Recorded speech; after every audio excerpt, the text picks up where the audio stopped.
Hai Digi Friends, kembali lagi di Digitalks.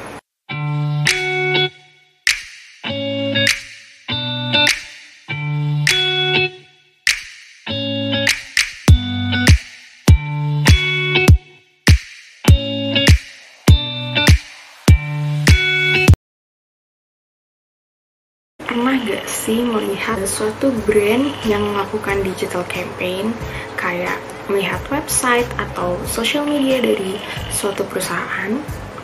Pastinya pernah dong, apalagi di zaman digital ini ya. Berikut itu adalah contoh yang termasuk dalam digital marketing nih teman-teman. Sebenarnya apa sih konsep dari digital marketing ini? Nah, digital marketing ini adalah hal yang dilakukan oleh perusahaan untuk mendongkrak penjualan dari suatu brand atau produk. Seiring berjalannya kemajuan teknologi, pastinya tren di dunia bisnis ini berkembang juga. Nah, salah satunya adalah tren digital marketing ini. Lalu, penting apa sih suatu digital marketing bagi perusahaan? Apa aja sih contoh-contoh dari digital marketing itu, atau berupa apa sih produk-produk dari digital marketing? Nah, di digital kali ini kita akan ngobrolin banyak hal tentang digital marketing. So, without further ado, let's get started. Nah, sebenarnya apa sih digital marketing itu? Basically, digital marketing adalah suatu kegiatan pemasaran atau promosi dari sebuah brand atau produk dengan menggunakan media digital atau internet tentunya. Berikut juga ada pengertian dari digital marketing menurut para ahli, yaitu dari Ridwan Sanjaya dan Joshua Tarigan, yang mereka berpendapat bahwa digital marketing adalah suatu kegiatan pemasaran termasuk brand menggunakan berbagai media. Nah, sebagai contohnya adalah blog, website, email, AdWords, dan berbagai macam jaringan sosial media lainnya nih. Tentunya tujuan dari digital marketing adalah menarik konsumen dan calon konsumen secara tepat. Seperti yang kita ketahui bahwa teknologi internet nih udah sangat merambat luas banget ya di masyarakat, sehingga gak heran nih kalau misalnya ada kegiatan marketing atau pemasaran yang berbasis digital dan dijadikan pilihan utama oleh para perusahaan. Digital marketing ini punya kelebihan teman-teman, yaitu salah satunya adalah kecepatan penyebaran. Strategi dengan menggunakan digital marketing ini dapat dilakukan dengan sangat cepat dalam hitungan detik nih. Selain itu, digital marketing juga dapat diukur secara real time dan tepat. Lalu ada kelebihan yang kedua, yaitu kemudahan evaluasi. Dengan menggunakan media online, hasil dari kegiatan pemasaran ini bisa langsung diketahui nih teman-teman. Nggak kayak strategi pemasaran yang sebelumnya yang terdahulu. Ini hasil dari kegiatan pemasaran yang kita lakukan itu bisa langsung kelihatan secara terperinci. Misalnya informasi berapa lama produk kalian ditonton, berapa banyak orang yang menonton iklan kalian, atau berapa persen nih konversi penjualan dari setiap iklan, dan lain-lain.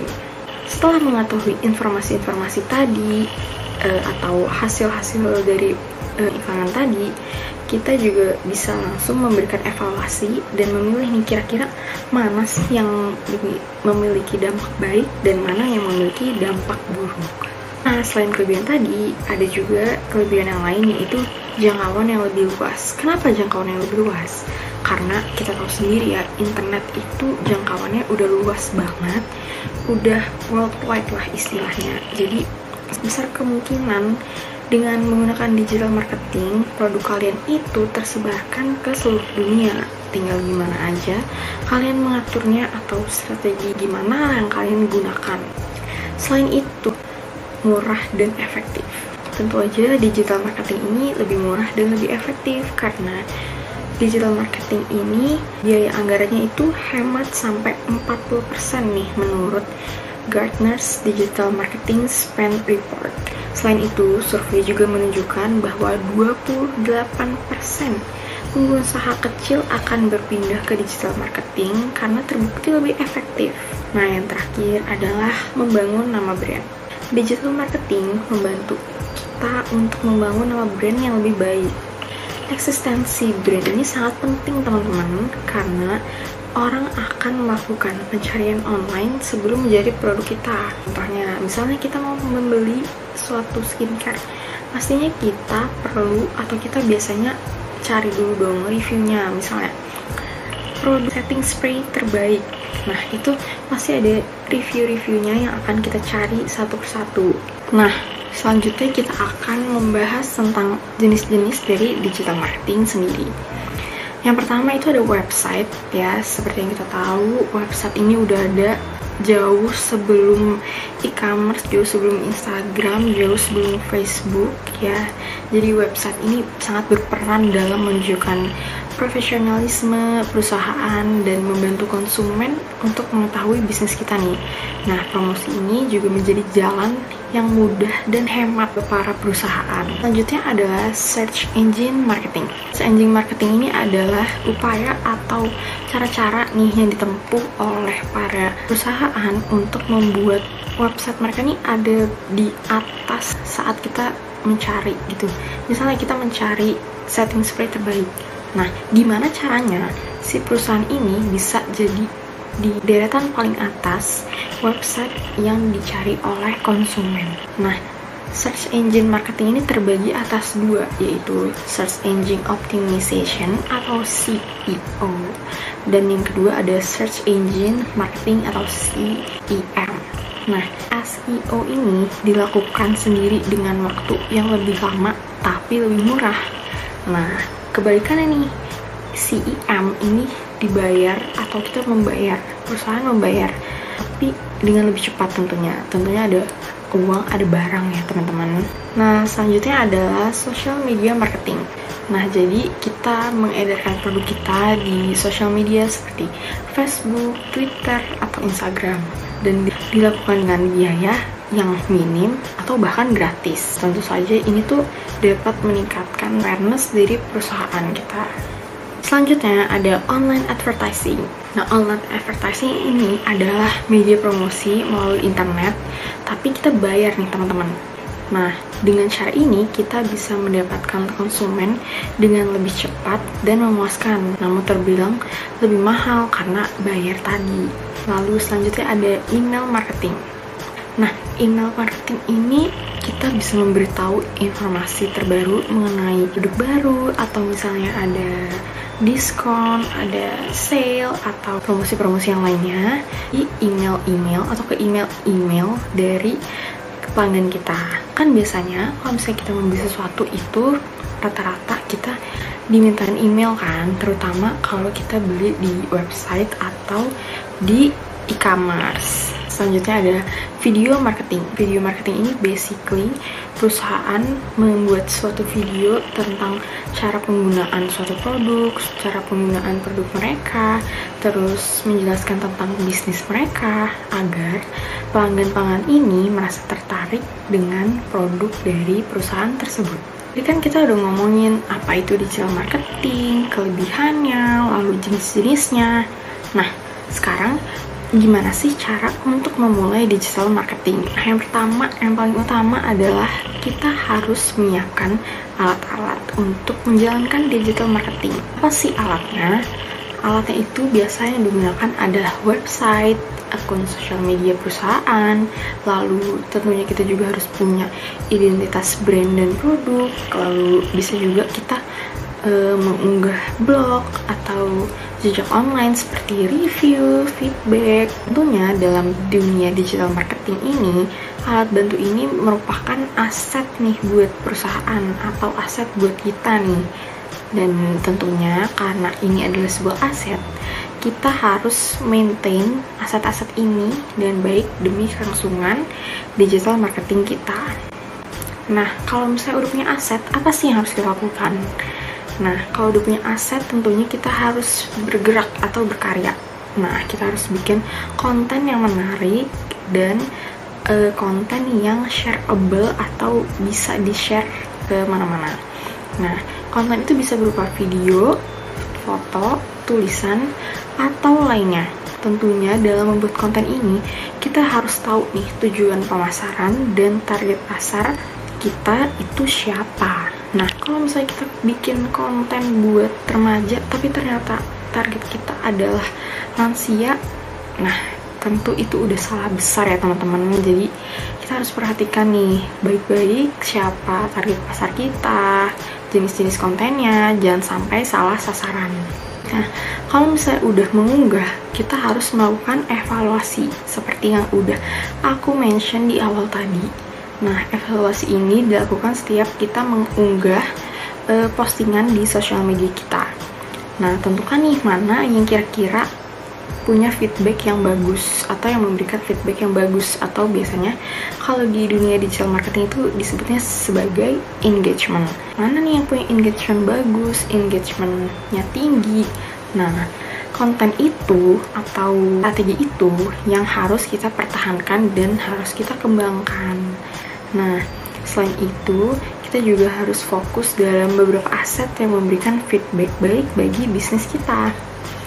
Nah, di tahap selanjutnya, kalau misalnya udah grow nih istilahnya, kita perlu masuk dalam forum marketplace public. Usahain profil bisnis teman-teman ini bagus karena akan sangat berpengaruh bagi citra brand. Nah, setelah kita tahu cara apa aja yang bisa kita lakukan untuk memulai digital marketing, selanjutnya kita akan bahas tentang strategi untuk melakukan digital marketing. Yang pertama itu ada Search Engine Optimization atau SEO. Nah, SEO ini udah pernah aku singgung di beberapa menit sebelumnya. Nah, SEO ini adalah upaya untuk mengoptimisasi sebuah situs agar mendapatkan peringkat teratas hasil pencarian. Nah, gimana sih caranya untuk menjadi di peringkat teratas? Caranya adalah kita perlu memahami bahwa gimana sih cara kerjanya dari sistem pencari atau search engine ini. Nah, media yang dapat kita gunakan untuk sistem SEO ini adalah website, blogs, dan juga infografis. Kedua, ada content marketing. Nah, content marketing ini meliputi perencanaan, membuat dan membagikan konten tentang perusahaan. Hal-hal ini bisa digunakan untuk menarik pembaca atau pelihat iklan dari bisnis kita, dan untuk memotivasi para pembeli untuk membeli produk dari kita. Konten ini bisa dibuat dalam bentuk blog, media sosial, artikel, e-book, infografis, serta brosur online. Nah, selanjutnya adalah optimisasi pemasaran. Nah, optimisasi pemasaran ini merupakan teknik otomatisasi tugas-tugas secara berulang. Tugas-tugas ini seperti alur pekerjaan, susunan unggahan konten, serta laporan kampanye atau campaign yang dilakukan oleh perusahaan kita. Otomatisasi ini dapat dilakukan di kanal-kanal digital yang kita udah familiar sebelumnya, seperti email dan media sosial. Kita kan udah ngomongin banyak nih tentang digital marketing. Sekarang kita mulai merambah ke biaya atau cost yang kita perlukan jika kita mau melakukan strategi digital marketing. Hal atau enggaknya digital marketing ini tergantung nih sama jenis yang kita gunakan. Nah, kalau misalnya kita pakai SEO atau konten doang nih, kita juga nggak perlu menghabiskan banyak anggaran karena ya bikin konten nggak seberapa ya costnya dengan kita mengiklankan secara resmi gitu. Tapi kalau misalnya kita bikin browser online, terus email, tentu saja kita memerlukan biaya-biaya tertentu. Setelah mengetahui detail dari digital marketing, kunci yang perlu kita tanamkan atau yang perlu kita ingat adalah didukung perencanaan keuangan yang baik. Nah, kalau misalnya kita udah merancang secara detail, misalnya kita mau bikin iklan ini, mau bikin iklan itu, ternyata cost-nya itu nggak ada atau budget yang nggak ada, itu sama aja bohong teman-teman. Oleh sebab itu kita harus melakukan penghitungan, pelaporan, dan analisa keuangan yang baik demi kelangsungan dari digital marketing ini. Nah, udah banyak banget nih yang kita omongin tentang digital marketing. Gimana? Udah tertarik belum untuk mencoba digital marketing?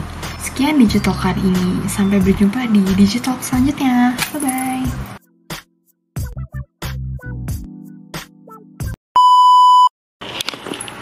Hai guys, jadi aku lagi bikin video UAS PR, UAS Public Relation. Yang perlu kita, ya baterainya merah.